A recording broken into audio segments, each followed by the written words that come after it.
नमस्कार, नांदी टीवी देख रहे हैं आप और मैं हूं आपके साथ नसी शर्मा। और चलिए बुलेटिन की शुरुआत करेंगे इस वक्त की सबसे बड़ी और महत्वपूर्ण खबर के साथ में, जहां राजधानी भोपाल की सड़कों पर बिना फिटनेस और परमिट के स्कूल और कॉलेज बसें फर्राटा भर रही हैं और परिवहन विभाग सो रहा है।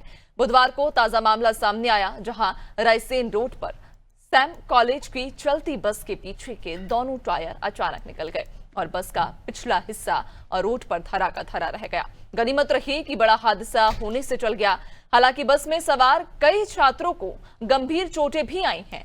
ये हालात तब हैं जब सीएम डॉक्टर मोहन यादव ने ट्रैफिक पुलिस और परिवहन अमले को स्कूल और कॉलेज बसों की सख्ती से जांच के निर्देश दिए हैं। दरअसल पिछले दिनों राजधानी के बाणगंगा चौराहे पर एक स्कूल बस ने 8 वाहनों को कुचल दिया था। इसमें एक महिला डॉक्टर की मौत हो गई थी। इसके बाद आरटीओ को सस्पेंड कर दिया था। इसके बाद से शहर के हर चौराहे पर पुलिस वाहन चेकिंग तो कर ही रही है, लेकिन उसके निशाने पर दोपहिया वाहन चालक और पड़ोसी जिलों या राज्य के वाहन ज्यादा हैं। मतलब साफ है कि जब कोई बड़ी घटना होती है तो एक्शन शुरू होता है, लेकिन सिर्फ दिखावे के लिए।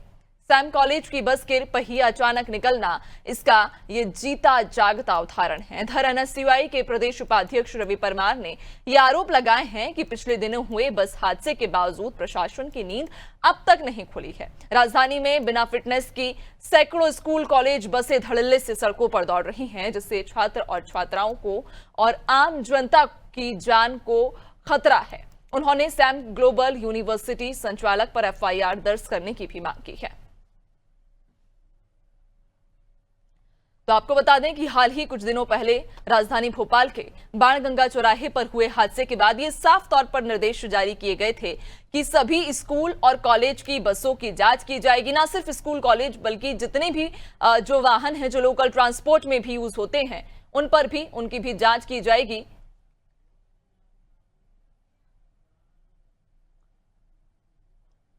और उसके बाद जांच के बाद ये साफ तौर पर निर्देश दिए गए थे कि जांच की जाएगी और जितने भी अनफिट वाहन हैं उनकी चेकिंग की जाएगी और उन पर कार्रवाई भी होगी। ये आप 2 तस्वीरें फिलहाल स्क्रीन पर देख रहे होंगे, जहां ये पहली तस्वीर है आज के हादसे की, जब आज सैम ग्लोबल यूनिवर्सिटी ये कॉलेज है जिसकी बस के दोनों पीछे के जो टायर हैं वो निकल गए हैं।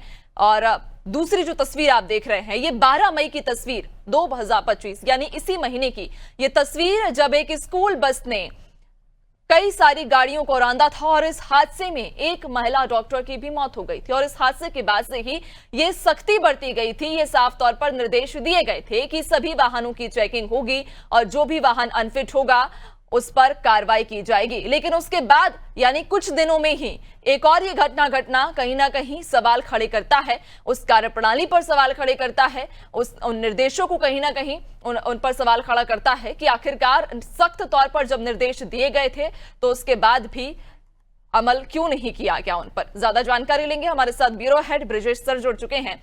सर, जो हम देख पा रहे हैं कुछ ही दिनों पहले की ये घटना थी बाणगंगा चौराहे पर, जब घटना घटी एक महिला की मौत हुई। उसके बाद ये साफ तौर पर निर्देश दिए गए थे कि जितने भी वाहन हैं जो अनफिट हैं उनकी चेकिंग होगी, उन पर कार्रवाई की जाएगी और उस मामले में सस्पेंड भी किया गया था आरटीओ को। लेकिन कुछ ही दिनों के बाद में ये दूसरी घटना कहीं ना कहीं सवालिया निशान खड़ा करता है। निश्चित तौर पर एक बड़ा सवालिया निशान खड़ा होता है यहाँ पे कि जब एक घटना हो गई है, इसके बाद मुख्यमंत्री से लेके पूरे अमला जांच के लिए मैदान पर उतर गया था कि स्कूल बसों की, कॉलेज बसों की चेकिंग, खासकर उन्हीं बसों की चेकिंग की जब बात की जा रही थी, पूरा अमला उतरा था। तो इसके बावजूद उनको समय भी दिया गया था कि आप इसको 7 दिन में अपनी फिटनेस सर्टिफिकेट दें। तो 7 दिन से तो ज़्यादा दिन बीत गए हैं। तो क्या पुलिस, जो ट्रैफिक पुलिस जो काम कर रही थी वो बेहतर तरीके से नहीं कर रही?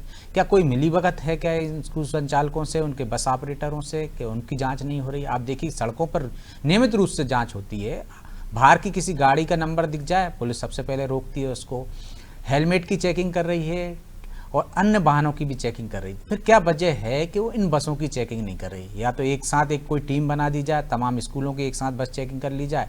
पिछली बार भी किस तरह से मिलीभगत सामने आई थी, जब बाणगंगा पे देखिए जब एक्सीडेंट हुआ तो उस पर कार्रवाई की गई है। तो पुलिस वालों की मिलीभगत भी कैसी थी? एक टीआई को भी उसमें लाइन अटैच किया गया है कि वो किस तरह से उस मामले को रफा दफा करने की कोशिश कर रहे थे। और जब आरटीओ में आपके पास अमला नहीं है तो निश्चित तौर पर जब जिला पुलिस और जो ट्रैफिक पुलिस काम कर रही थी तो क्या वो पूरी गंभीरता से काम नहीं कर रही? ये सवाल उनसे पूछा जाना चाहिए जिम्मेदारों से कि एक हादसे के बाद दूसरा हादसा क्यों हो गया है। ये बड़ा सवाल इसलिए भी है कि राजधानी में ये हो रहा है। जब राजधानी में सरकार की नाक के नीचे मुख्यमंत्री के निर्देशों का पालन नहीं हो रहा है तो इससे अंदाजा लगाया जा सकता है कि दूर दराज के जिलों में क्या हालात होंगे। क्या पुलिस को और बाकी वसूली के अलावा कोई और काम नहीं बचा है क्या? जो सही काम है उनका वो ईमानदारी से नहीं कर रहे हैं क्या? सड़कों पर पुलिस दिख रही है, अमला बढ़ गया है, कमिश्नर सिस्टम लागू हो गया है, इसके बाद भी ये लापरवाही क्यों? सिर्फ वसूली के लिए है ट्रैफिक पुलिस या असल जिम्मेदारी जो उसकी है उसको निभाने के लिए? तो ये जिम्मेदारों से ये सवाल निश्चित तौर पर बनता है कि क्या वजह है कि एक के बाद एक हादसे हो रहे हैं राजधानी में। तो मुझे लगता है कि इसकी जरूर ये जवाब लिया जाना चाहिए जिम्मेदारों से, ट्रैफिक अमले से, कि क्या वजह है और इस बात के बाद क्या दूसरा कोई हादसा नहीं होगा क्या? इसके लिए कोई सचेत हुए हैं क्या? वो कोई जांच कर रहे हैं क्या? इसके बाद स्कूल कॉलेजों में नियमित रूप से चेकिंग करेंगे क्या?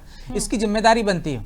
मान लीजिए बाणगंगा का जो हादसा हुआ था, एक युवा डॉक्टर जिसमें इसकी मौत हो गई, इसमें भी बच्चों को घायल हुए हैं। यदि उसमें बाराती लोग बैठे हुए थे, बच्चे बैठे होते तो क्या होता? अभी स्कूल लगने वाले हैं, उससे पहले क्या प्रशासन और पुलिस ये तय कर लेंगे कि तमाम स्कूल की कॉलेज की बसें फिट हो चुकी हैं या फिट के सर्टिफिकेट जो बना रहे हैं, यदि फिटनेस है उसकी सर्टिफिकेट बना रहे हैं, फर्जी प्रमाण बना रहे हैं, तो उस पर भी कार्रवाई होनी चाहिए ताकि भविष्य में इस तरह के हादसे ना हो। ये देश का भविष्य इन बसों में बैठकर जाता है। ये उनके साथ कोई हादसा हो जाए तो निश्चित तौर पर बच्चों के साथ कोई हादसा होता है तो पूरा एक समाज विचलित हो जाता है, पूरे परिवारों पर एक तरह के दुख का पहाड़ टूट पड़ता है और उसमें ज्यादा संवेदना आपको दिखानी चाहिए, संवेदनशीलता दिखानी चाहिए। यही वजह कि कोर्ट ने कहा है कि 2 गेट होना चाहिए। सुरक्षा के मानक पूरे हो रहे हैं कि नहीं बसों में, स्कूल बसों में? इससे पहले भी हम देख रहे हैं रैप की घटनाएं हुई है तो क्या कैमरे लगे हैं कि नहीं? जब कोई घटना हो जाती है हम देखते हैं प्रशासन 1-2 दिन के लिए जागृत हो जाता है या सरकार जागृत हो जाती है, 1-2 पे कार्रवाई करती है, इसके बाद कर्तव्य की तीसरी हो जाती है, फिर कोई आगे नहीं देखता ये कि बाद में कोई हादसा तो ना होगा।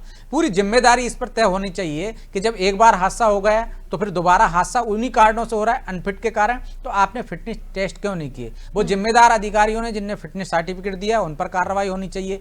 और यहाँ तक भी हम देख रहे हैं कि पहले भी जब हादसे हुए हैं तो ड्राइवरों के, यदि ड्राइवर ने कोई अपराध किया तो ड्राइवरों की जांच हो जाती है कि वो आपराधिक प्रवृत्ति का तो नहीं है, स्कूल प्रबंधन ये भी देखे। लेकिन जब घटना होती है तब क्यों जागृत होता है पुलिस प्रशासन, और चाहे स्कूल प्रबंधन हो चाहे आरटीओ विभाग, इनको पहले से सचेत क्यों नहीं? ये उनकी जिम्मेदारी का हिस्सा है ना, उनका काम का हिस्सा है कि यदि फिटनेस है कि नहीं है। और ये भी आपको तय करना होगा कि जब यात्री बसों को हम देखते हैं कि हादसा हो जाता है तो फिर उनकी फिटनेस चेक की जाने लगती है। तो बड़े हादसे का इंतजार करते हैं क्या डिपार्टमेंट? जब हादसे से पहले ही सचेत हो जाएंगे तो मुझे लगता है कि कोई गंभीर हादसा नहीं होगा। लेकिन ये आदत सी बन गई है क्योंकि आपने जिम्मेदारी तय नहीं की है, जिम्मेदारों पर वैसी कार्रवाई नहीं होती। यदि बस यात्री बस हादसे का शिकार हो जाती है, एक आरटीओ पे आप कार्रवाई कर देते हैं, कुछ 2-4-6 महीने बाद फिर उसकी पोस्टिंग हो जाती है। यदि इसी तरह से किसी टीआई पर आपने कार्रवाई कर दी है, कुछ दिन बाद आप देखेंगे उसको कोई अच्छा थाना मिल गया। तो जब सजा इतनी गंभीर नहीं होगी, आप गंभीरता से नहीं लेंगे, सिर्फ लोगों में आक्रोश ना हो इसलिए उसको शांत करने की आप जतन करेंगे, तो मुझे लगता है ऐसे हादसे होते रहेंगे और हम इसी तरह से बात करते रहेंगे। नैन्सी, बिल्कुल वाकई, और कहीं ना कहीं सवाल कॉलेज प्रबंधन पर, स्कूल प्रबंधन पर भी खड़े होते हैं कि आखिरकार जब उनके स्कूल और कॉलेज की बस इतनी जर्जर स्थिति में है, दयनीय स्थिति में है, तो क्या उन्हें इस बात की जानकारी नहीं, उसके बाद भी अपने वाहनों को सड़कों पर धड़ल्ले से दौड़ा रहे हैं? इसमें गलती कहीं ना कहीं ट्रैफिक पुलिस और स्कूल संचालक दोनों की ही बराबरी से रहेगी। बहुत शुक्रिया आपका जानकारी साझा करने के लिए। फिलहाल तो आपको बता दें कि हाल ही कुछ दिनों पहले ही एक घटना हुई जिसमें एक महिला डॉक्टर ने अपनी जान गंवाई।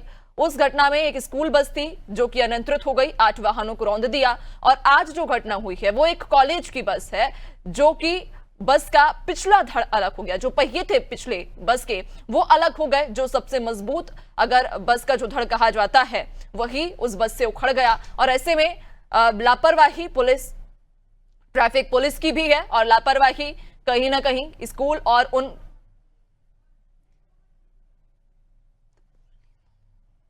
लापरवाही कहीं ना कहीं उन स्कूल और कॉलेज प्रबंधक की भी है, जिनकी वजह से ये जो वाहन हैं धड़ल्ले से सड़कों पर दौड़ रहे हैं।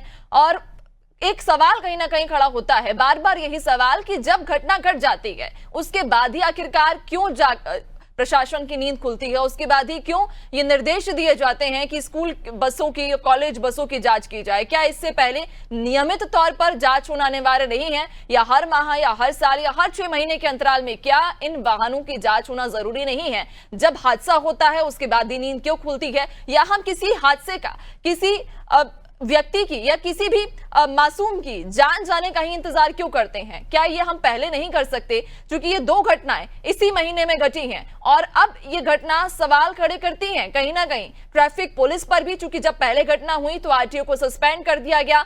अब क्या कार्रवाई होगी? क्या कार्रवाई उन स्कूल संचालकों पर, उन कॉलेज प्रबंधकों पर नहीं होनी चाहिए जिनकी लापरवाही है कि अपने वाहनों को जानते हुए भी कि उनके वाहन कितनी जर्जर स्थिति में है, दयनीय स्थिति में है, उसके बावजूद अपने वाहनों को सड़कों पर धड़ल्ले से दौड़ा रहे हैं और लाखों हजारों बच्चों की जान के साथ खिलवाड़ कर रहे हैं।